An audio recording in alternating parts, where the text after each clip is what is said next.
suis venu dans le monde pour rendre témoignage à la vérité. Quiconque est de la vérité, écoute ma voix. Pilate lui dit, qu'est-ce que la vérité? Après avoir dit cela, il sortit de nouveau pour aller vers les Juifs, et il leur dit, je ne trouve aucun crime en lui. Amen.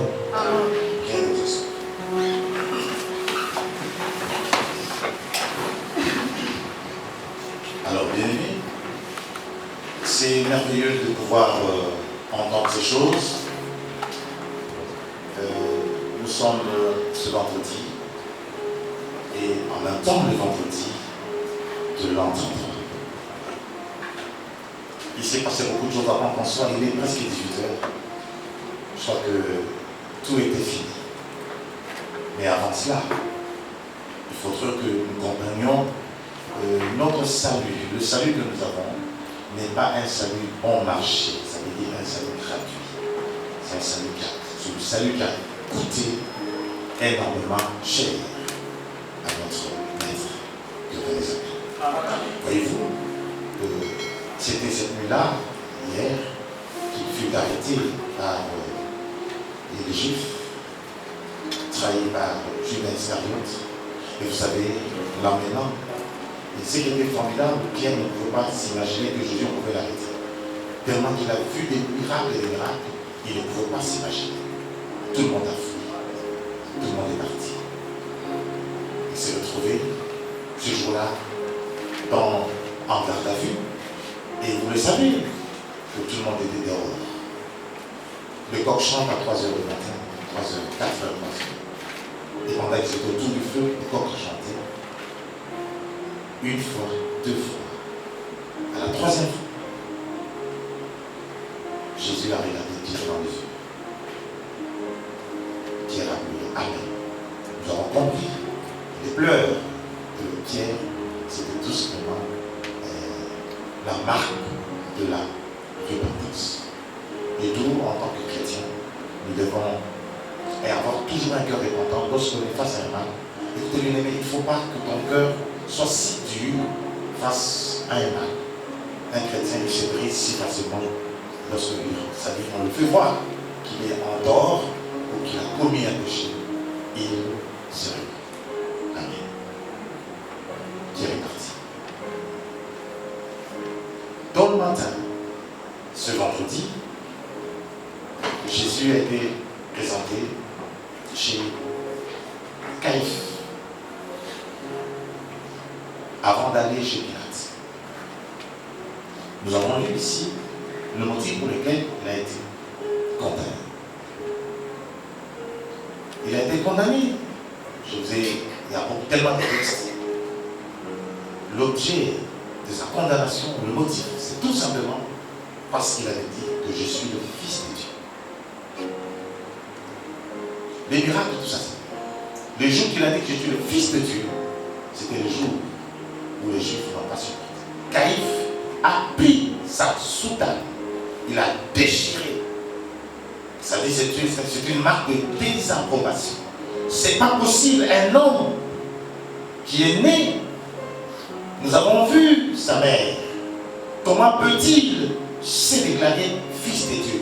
Dans le chef d'un juif, quand on dit fils de Dieu, ça a une autre compréhension. Parce que personne ne l'a jamais dit. Fils de Dieu, ça veut dire Dieu.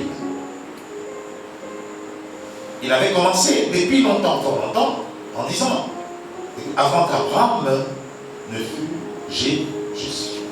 Tu n'as même pas 50 ans.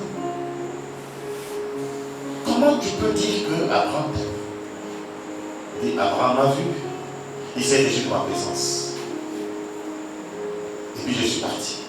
Ça veut dire, quand Abraham a reçu les 3 visiteurs, au milieu d'eux, il y avait un qui s'appelait Elohim. C'était lui-même, Jésus. C'est lui-même qui a pris, qui prend la forme du Père, qui prend la forme du Fils, qui vient dans la forme du Saint-Esprit. Et là, il est dans le corps. Dieu qui prend corps, qui se fait chair. C'est pourquoi je te dis une chose à comprendre. Jésus n'est pas seulement un prophète, n'est pas seulement un maître. On peut l'appeler maître quelque part, prophète quelque part, mais il est plus que maître de Dieu Tout-Puissant lui-même.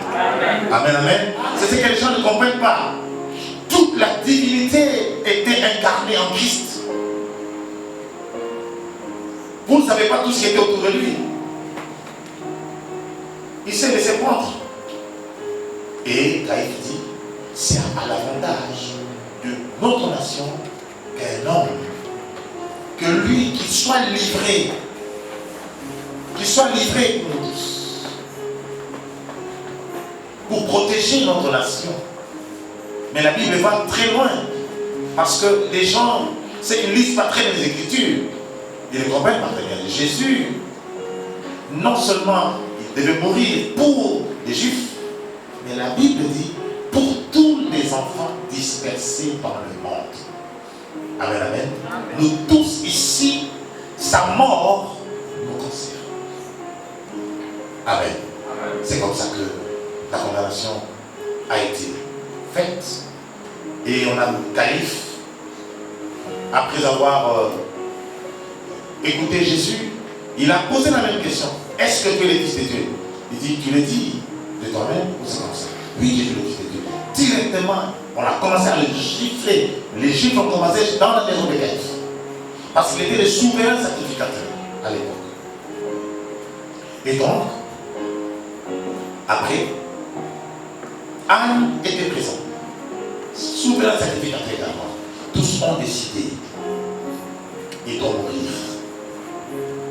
Car c'est prophétiquement qu'il parlait ces choses. Quelqu'un s'arrête. Je t'appelle une chose, toi aussi en tant qu'enfant de Dieu, il ne faut pas parler toujours comme un homme vulgaire. Il faut qu'à un moment donné, quand tu parles, tu dois le prophétiser sans le savoir. Quelqu'un s'arrête. Il y a des moments où, c'est-à-dire tu parles, tu penses que tu parles, mais tu prophétises pour quelqu'un. C'est ça la dimension de l'enfant de Dieu. Et c'est comme ça que moi-même, je prête.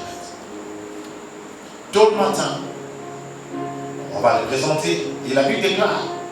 Jésus, c'était un personnage extraordinaire. Ces jours-là, Hérode et Pilate qui étaient des ennemis, de longue date. Parce qu'ils devaient livrer Jésus, ils sont devenus amis. Ça veut dire, quelque part, Jésus ne fait que rassembler les cœurs. Même si vous divisez, vous séparez, mais à cause de Jésus, vous finirez par vous entendre. Il les a mis ensemble. Ennemis qui s'étaient à cause de la cause de Christ, sont devenus amis.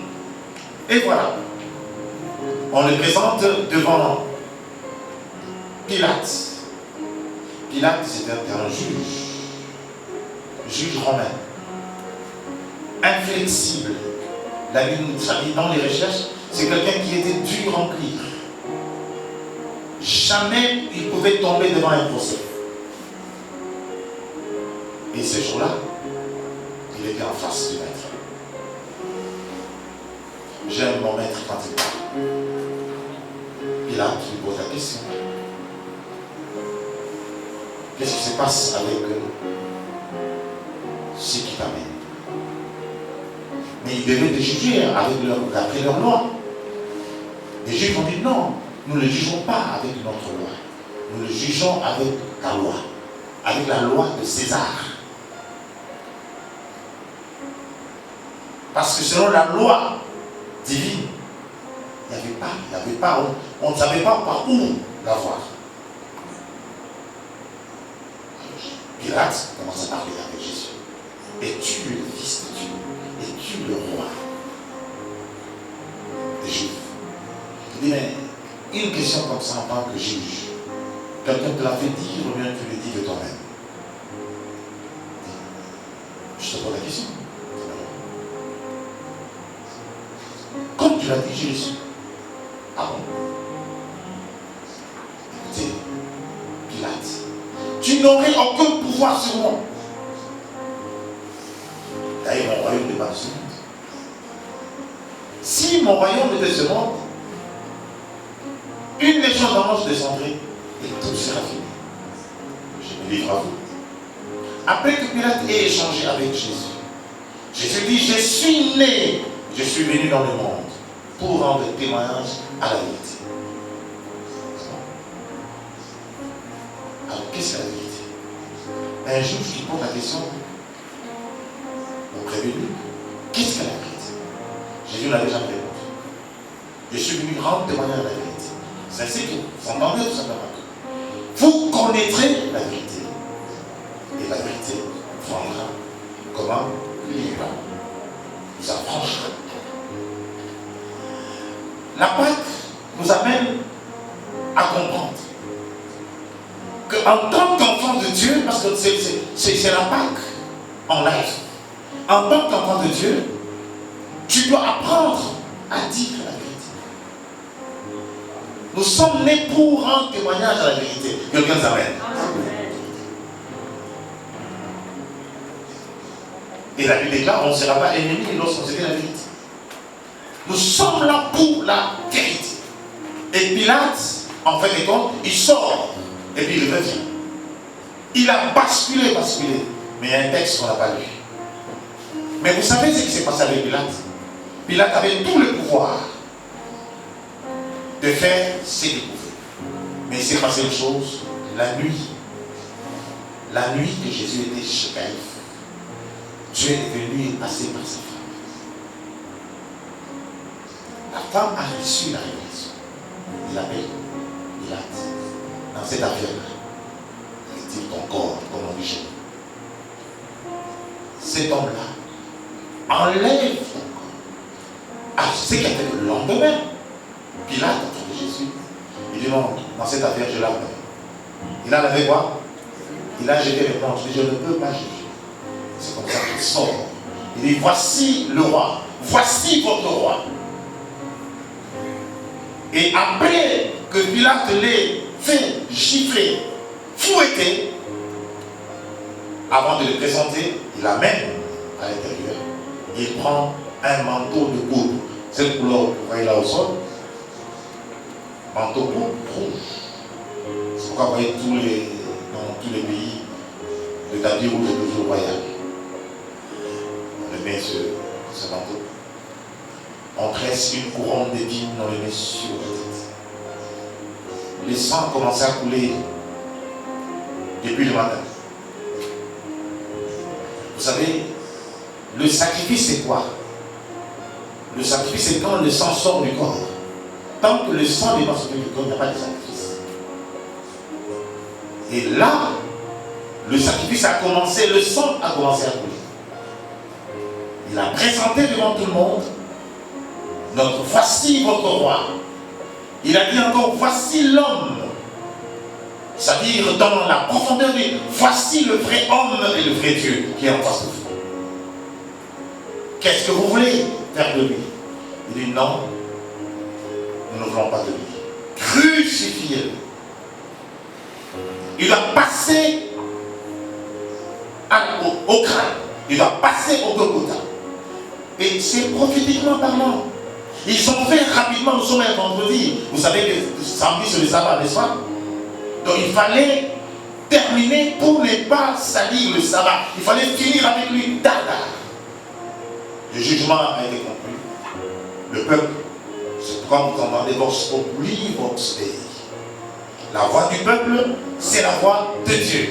Le peuple a dit, on doit le crucifier. Le peuple était aussi poussé par la prophétie divine. Il fallait libérer la race. Parce que chaque Pâques, chaque grande fête comme celle-là, on devait livrer une personne. Et c'était Barabbas qui était prévu pour passer à la croix. Parce qu'on livrait plus des bandits. Et comme Esaïe parle, j'étais au milieu des brigands. Cette prophétie a été faite il y a 700 ans avant la crucifixion de Jésus. C'est pourquoi on appelle le livre d'Esaïe la petite Bible. Esaïe avait prophétisé toutes ces choses. J'étais au milieu des fauves.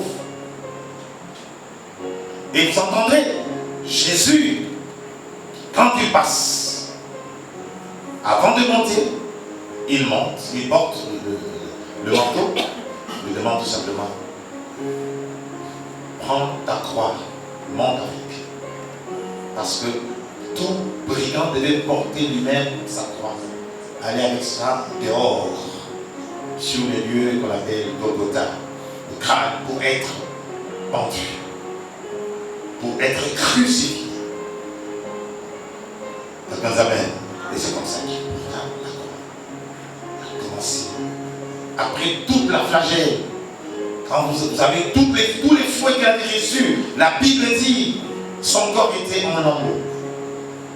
C'est là où on dit tout simplement que personne ne pouvait regarder Jésus deux fois. C'était insoutenable. Quand vous lisez les Écritures, vous comprenez, la flagelle, c'était fabriqué, c'est-à-dire la peau d'animal, de bœuf, et au bout de chaque corde, il y avait des morceaux de fer. Et quand on tapait, on retirait, on arrachait quoi? Il a subi, c'est ce qu'il a vu dans Gethsémani. Il a dit, Père, s'il est possible que cette coupe s'éloigne, mais que tu as monté cette face. Mais je suis venu parce que je dois m'offrir en sacrifice pour l'humanité. Il fallait un agneau immolé pour la paix, le sacrifice de l'humanité tout entière. Vous vous en souvenez, n'est-ce pas? J'en ai parlé au début. En Israël, quand j'étais en Égypte, avant de sortir d'Égypte, il fallait manger un agneau. C'est un agneau d'Adam qu'il fallait cuire au feu, pas bouillir. Et le corps de Jésus était cuit par la chute. Il a subi tout ça. C'est pourquoi la Bible déclare, par ses meurtrissures, nous sommes guéris. Quelqu'un s'appelle. Il y a des moments, il faut entrer, ça va parler à ton Dieu. Quand des maladies débordent, Seigneur, tu dis dans Ésaïe chapitre 53, 6 à 7, par tes meurtrissures, nous sommes guéris. Et Jésus en a subi, son corps était déchiré. Tu obtiens ta guérison gratuitement. Quelqu'un dit Amen. Et le châtiment qui nous donne la paix aujourd'hui, si nous avons la paix en Christ, c'est tombé sur lui. Si Christ a souffert, tu n'as pas droit à la souffrance, quelqu'un dit Amen. Tu as droit à la paix. Il y a des choses que tu ne dois plus souffrir. Il faut rappeler les éléments de ta foi, de ta confession. Il a subi tout ça. Il a subi. Il y a des choses qu'on ne doit pas accepter. Il y a des choses de la malédiction. Des choses de la malédiction. Et la Bible déclare, c'est par la croix que la malédiction s'arrête. Quelqu'un dit Amen. Lorsqu'on croit en Jésus, aucune malédiction ne peut, ni de la première, ni de la quatrième, ne peut avoir effet sur toi. Il a porté la croix. Les voilà en train. Il tombe, il se relève. Il tombe, il se relève. Et on a appelé le fils d'Alexandre. C'était un esclave, c'était un noir. Qui passait par la vie, mais allez, porte la croix. Amen avec la main. Mais lui l'a porté, il n'a pas senti le poids. C'est comme son pandé, la Bible déclare que chacun porte quoi? Sa croix. Il y a des choses que toi seul ressens le poids. Mais quelqu'un d'autre, tu peux expliquer certaines choses à quelqu'un. Bon, il t'écoute. Mais il ne sent pas le poids de ce que tu as dit. Amen, amen. Vous ne sentez pas. Vous parlez, oui, voilà, oui, consolation. Oui, vraiment, ça ira. Mais le poids que moi je ressens, c'est pourquoi Jésus dit que chacun porte sa croix et le suit. Amen. Amen, amen. Nous sommes en train de marcher avec lui. Il marche. Ce monsieur a pris à porter la croix. Après quelques temps, Jésus a récupéré la croix. Ils sont arrivés jusqu'au moment de Golgotha. Est-ce qu'on peut dire quelque chose? Vous avez un petit peu venir. Oh le Seigneur. Quand je pense à tout ça, ça me pousse à l'aimer davantage. Jean chapitre 19.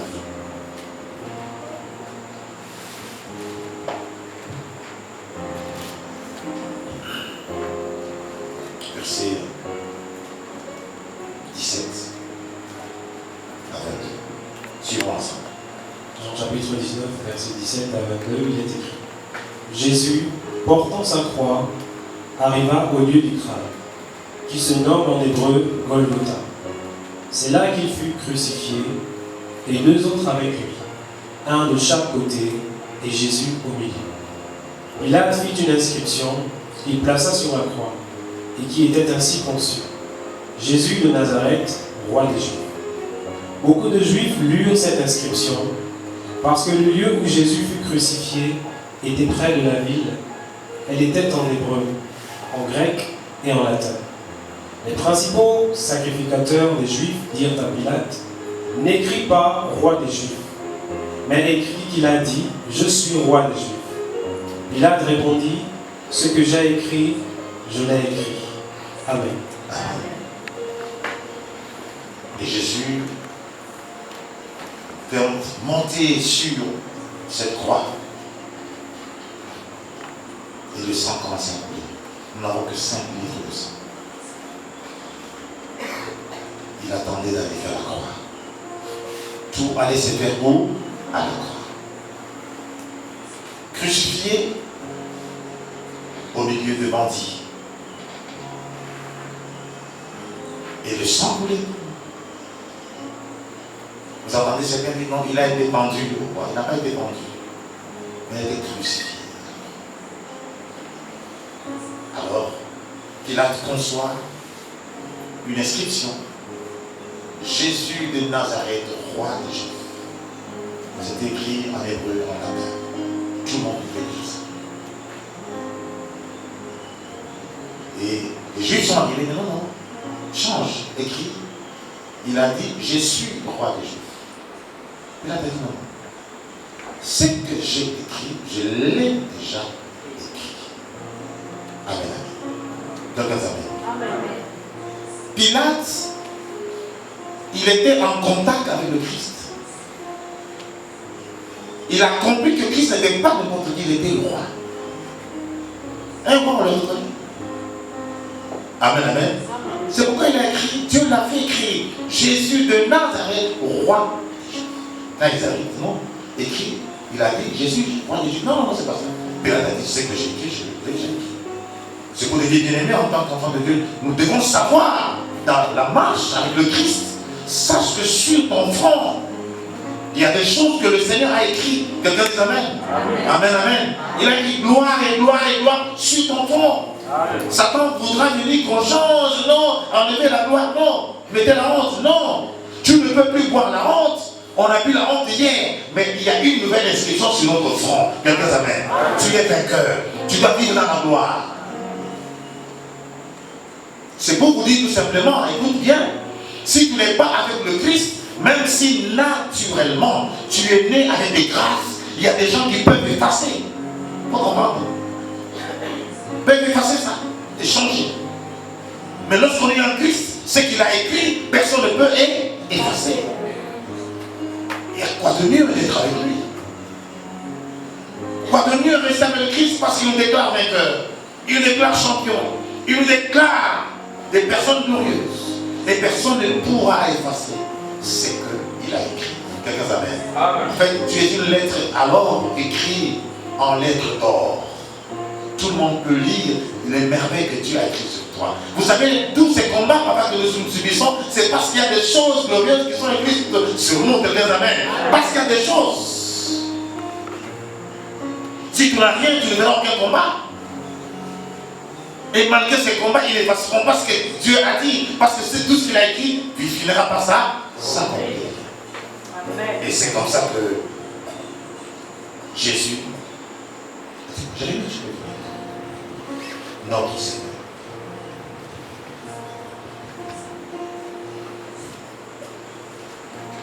Alors, 23 du même chapitre 19, puis 23.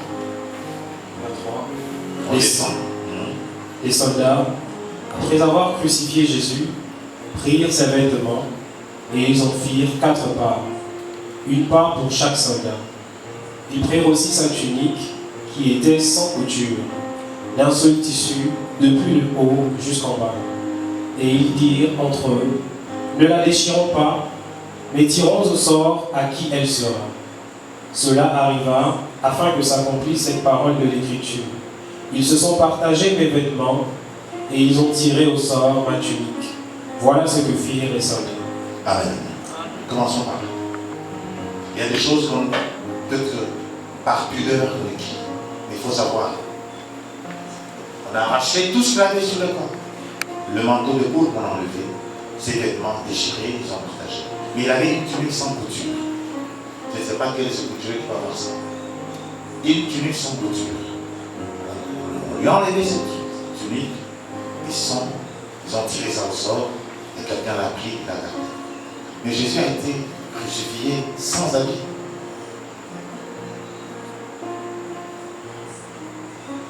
Quelle honte. Quelle humiliation. Alléluia. S'il a fait ça, c'est pour que toi,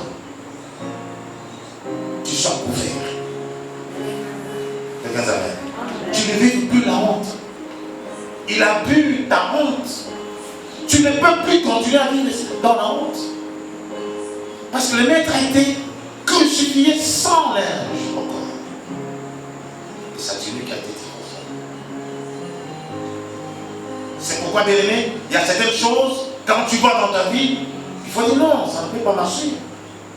La honte n'est pas mon partage. Le maître a pris ma honte à la croix. Amen, amen. La nullité n'est pas ma part. Non, le maître a, c'est-à-dire, il a pris tout ça à la croix. Je ne peux plus porter les haillons, les habits déchirés, des chiquettes comme avec le champ. Non, mon maître a pris tout ça à la croix. Il faut savoir déclarer, vous savez, tout ce qui gravit autour de nous, gravit parce que nous laissons la possibilité à ces choses de gravir. Mais si nous disons à ces choses de ne plus gravir autour de nous, ces choses partent. Déjà, on nous dit que le lion ronde comme un lion, c'est ça qui est décoré. Mais il faut le lister par une fois mais il s'en ira. De la même chose, il y a des choses qui font que les gens ont honte, vivent dans la honte, sous la honte. L'ennemi te soumet dans un esclavage. C'est dans la prière, dans la confession de foi que ces choses vont partir. Amen, amen. Et tu verras ces choses disparaître de toi. Comment toi, un jeune homme, tu te retournes dans des histoires qu'on ne peut pas dire.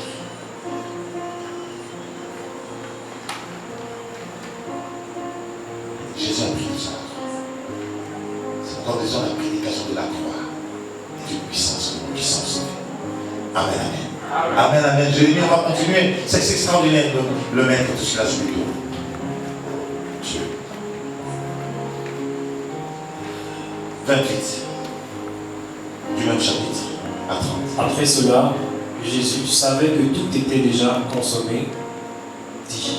Jésus qui savait que tout était déjà consommé, dit, afin que l'écriture fût accomplie, j'ai soif. Il y avait là un vase plein de vinaigre. Les soldats en remplirent une éponge et, l'ayant fixé à une branche d'hysope, ils l'approchèrent de sa bouche. Quand Jésus eut pris le vinaigre, il dit, tout est accompli. Et baissant la tête, il rendit l'esprit.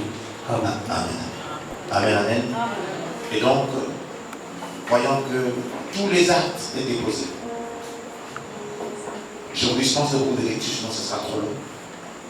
Je vous enlève. Lorsqu'il était à la croix, il regarde le disciple qu'il aimait le plus. Il s'appelait comment? Jean. Il dit, Jean, voici ta mère. Amen, amen. Après, Jean a pris, Marie a pris, et est parti avec.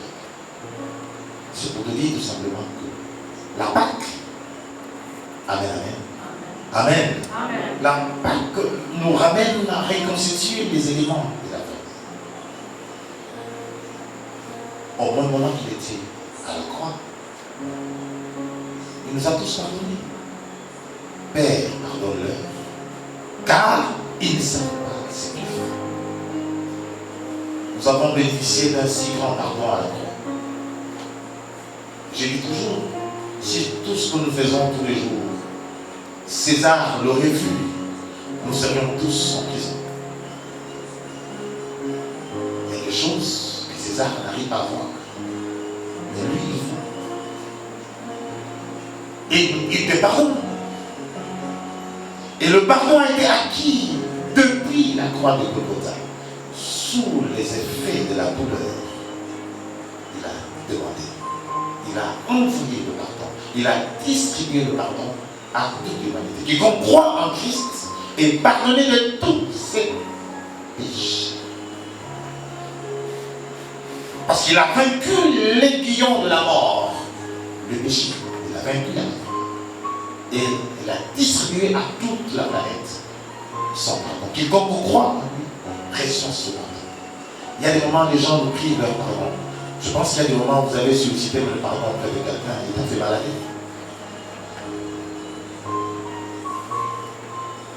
Mais le Seigneur, quand tu sollicites, on te prie. Mais Dieu, en nous regardant, il a vu des points nous sommes faits. Il a juste donné le pardon. Et le pardon nous donne une paix profonde. Parce que tous les châtiments, c'est aussi pour notre paix.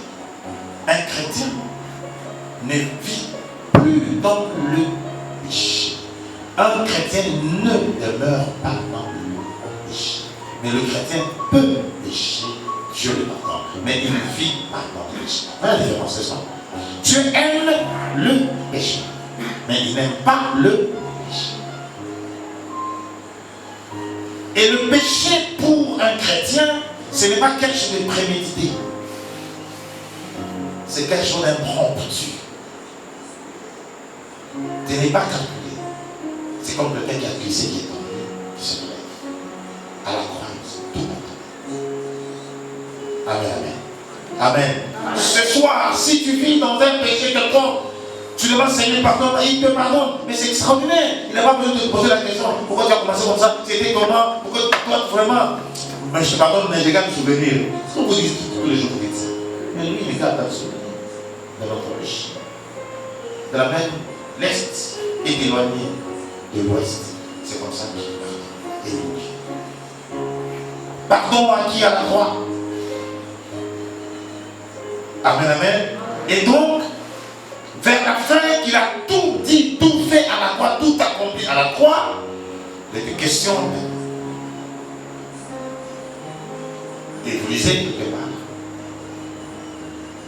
Eloi, Eloi, lama sabachthani. Mon Dieu, pourquoi m'as-tu abandonné? Dans la traduction hébraïque, ça veut dire mon Dieu, voici l'objet pour lequel je suis venu sur la terre. Dieu l'a abandonné. Pourquoi a-t-il dit? C'est parce qu'il était devenu péché. Il avait consommé tout le péché du monde en lui. C'est comme ça que le ciel lâche à cet instant. Quelqu'un amen? Amen, amen. Parce qu'il était devenu péché, il a consommé le péché de Néva, de Rémery, de Martial, de Manfoubi, mes péchés, tes péchés. Tous nos péchés, il les avait consommés, il était devenu péché. Il a vaincu le péché. Et le prix à payer pour le péché, c'était sa vie qu'il a donnée. Son sang qu'il a coulé à la croix, qu'il a fait couler à la croix, c'est le prix qu'il a payé pour. D'où aujourd'hui, si un homme ne veut pas te pardonner, mais lui, il te pardonne déjà. Quelqu'un amen? Et lorsqu'il consomme maintenant ce vinaigre à la place de l'eau, il a tout consommé.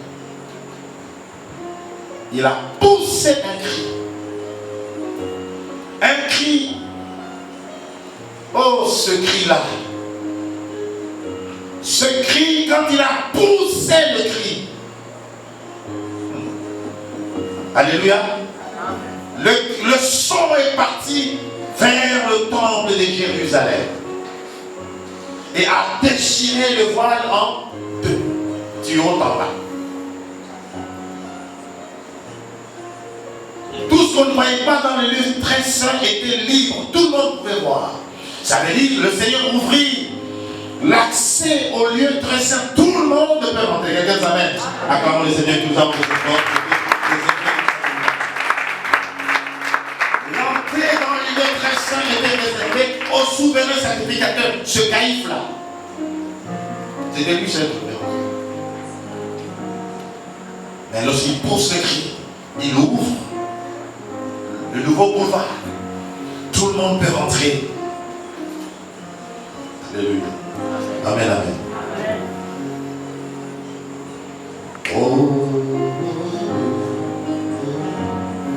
je crie à toi.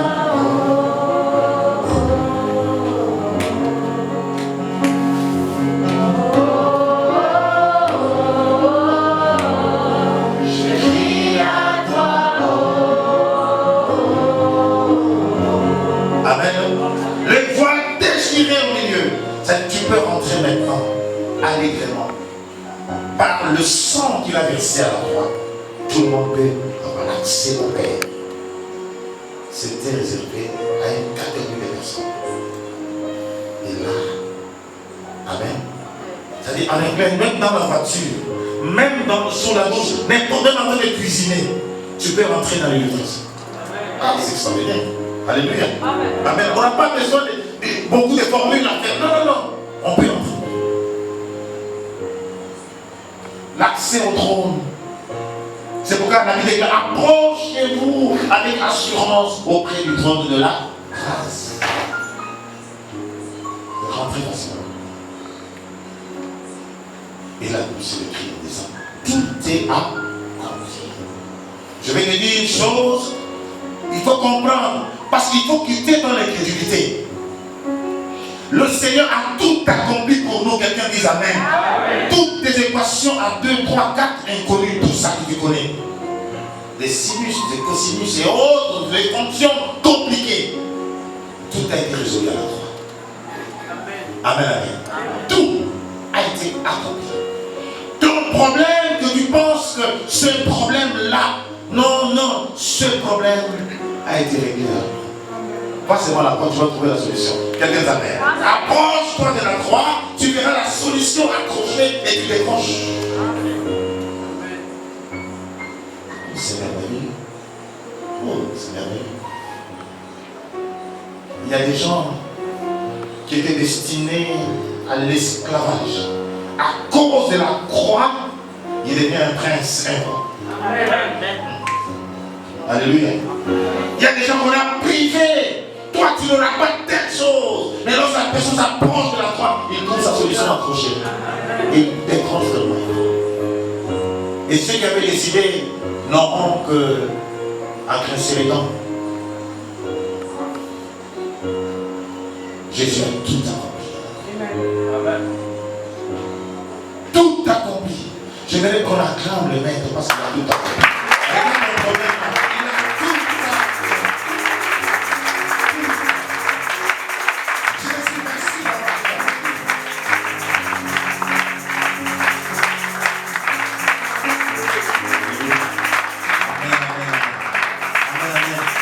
Je ne sais pas quand tu acclames là, ce sont des grenades, des bombes, des obus que tu as te dénoncer dans le monde des ténèbres. Les choses se brisent, c'est le magnétisme, c'est brise, les caméras se cassent, les choses qui font, nous faisons vexer.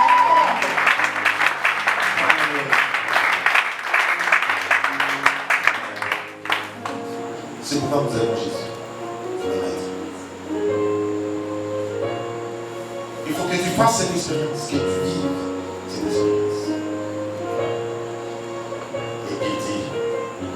Je ramène mon esprit entre les mains. Regarde, amen. C'est aussi, il faut savoir, c'est la part qui va te révéler quelque chose. Quand tu veux dormir, ne dors pas pour dormir. Avant de dormir, Seigneur, je remets mon esprit entre les mains. Là, tu dors en sécurité. Regarde un peu la fatigue. Il y a quelqu'un qui regarde la fatigue, même avec les chaussures plongeant sur le lit. Wow. Et la nuit, la tête devient comme un ballon. Poum, poum, poum. On te donne la gauche à droite.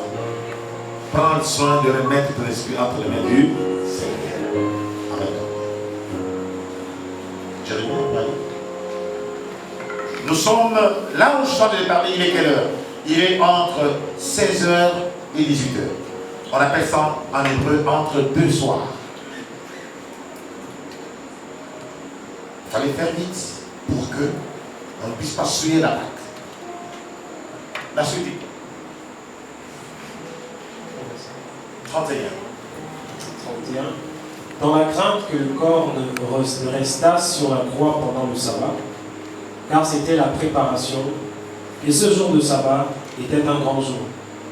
Les Juifs demandèrent à Pilate qu'on rompît les jambes aux crucifiés et qu'on les enlevât. Les soldats vinrent donc et ils rompirent les jambes au premier, puis à l'autre qui avait été crucifié avec lui.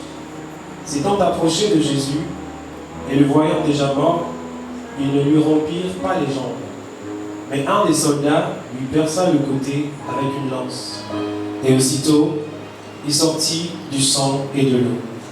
Celui qui l'a vu a rendu témoignage. Et son témoignage est vrai. Et il sait qu'il dit vrai. Afin que vous croyiez aussi. Ces choses sont arrivées afin que l'écriture fût accomplie. Oui, allez-y. Aucun de ces os ne sera brisé.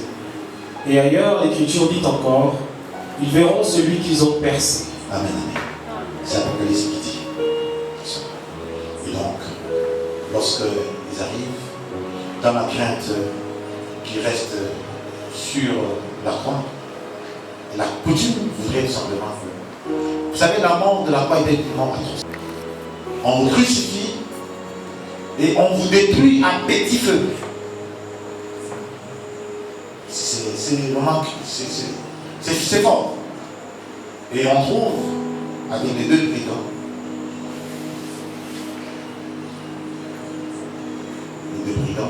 qui étaient encore vivants. On a rompu leur pied, cassé. Et comme lui, il a déjà rendu là, on ne peut plus rompre ses pieds. Comment Dieu fait les choses? Parce qu'il est resté encore vivant, on allait rompre quoi? Ses pieds. Et c'est comme ça que mais, qu'est-ce qui se passe ici? C'est aussi prophétiquement plusieurs choses faites. Parce que l'ordre était donné aller rompre les pieds à tous les crucifiés. Mais à eux, ils arrivent, ils n'ont pas obtempéré à l'ordre de leur chef. Ils ont trouvé que Jésus était mort, ils étaient sans objet de rompre les pieds. Mais c'était prophétiquement parce qu'ils ne pouvaient pas rompre les pieds du maître. Et c'est comme ça que cela s'est fait. Ils ont regardé. Et maintenant, l'un des soldats, il y a des soldats dans la salle, je crois. L'un des soldats arrive avec sa lance. Paf, il enfonce. Déjà mort, il enfonce dans les côtés. Il enfonce. Et puis l'eau et le sang ont coulé de son trou. Il a encore du sang. Il a encore de l'eau. C'est prophétiquement. Pour que Ève vint, il avait fallu que Adam dormît. Et en tant qu'Adam avait dormi, on retira un côté pour modeler et que Ève soit. Et Ève veut dire la vie, on a pris la vie. Et quand Adam se réveille, il dit, voici cette fois-ci l'os de mes os et la chair de... Mais qu'est-ce qui s'est passé ici? Ici c'est formidable.